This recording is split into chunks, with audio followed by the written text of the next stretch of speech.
ఒకటి, అల్లాహ్ సుబ్హానహు వ తఆలా 3 ఉదాహరణల ద్వారా మనకు ఈ దావా పని గురించి మనకు సందేశం ఇచ్చాడు. ఖురాన్లో మనకు కనబడుతుంది. ఒకటి, చీమ సులైమాన్ అలైహిస్సలాం వారి యొక్క కాలంలో ఆయన సైన్యాలతో వస్తూ ఉంటే ఒక చీమ వెలుగెత్తి చాటింది, ఓ చీమలారా, సులైమాను తన సైన్యాలతో వస్తున్నాడు, మీరు మీ మీ పుట్టలలో దూరిపోండి, ప్రాణాలను కాపాడుకోండి అని వెలుగెత్తి చాటి తమ చీమ జాతిని కాపాడుకునింది ఒక చీమ.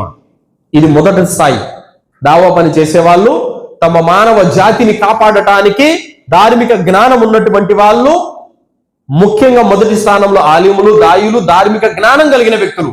వీళ్ళు బాధ్యతలను భుజాల మీద వేసుకొని తమ మానవ జాతిని కాపాడుకోవడానికి, ఏ విధంగా చీమ తన చీమ జాతిని కాపాడుకునిందో ఆ విధంగా కాపాడుకోవడానికి బాధ్యత తీసుకోవాలి.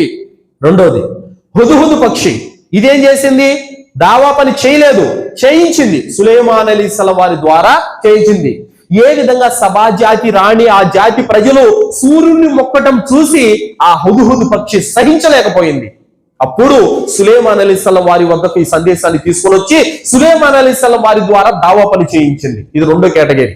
అంటే మనలోని ఎవరైతే దావా పని చేసేటటువంటి శక్తి, యోగ్యత లేదో వాళ్ళు తమ ధనం ద్వారా, తమ సహాయం ద్వారా, తమ బలం ద్వారా చేయించాలి. దాయిల ద్వారా, ఆలిముల ద్వారా, జ్ఞానవంతుల ద్వారా దావా పని చేయించాలి, హుదుహుదు పక్షిలాగా. ఇది రెండో కేటగిరీ.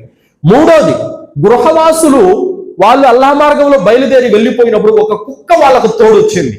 ఆ విధంగా ధార్మిక వ్యక్తులు ఎప్పుడైతే దైవ మార్గంలో పనిచేస్తూ ఉంటారో వాళ్లకు చేదోడు వాదోడుగా అండగా నిలబడాలి.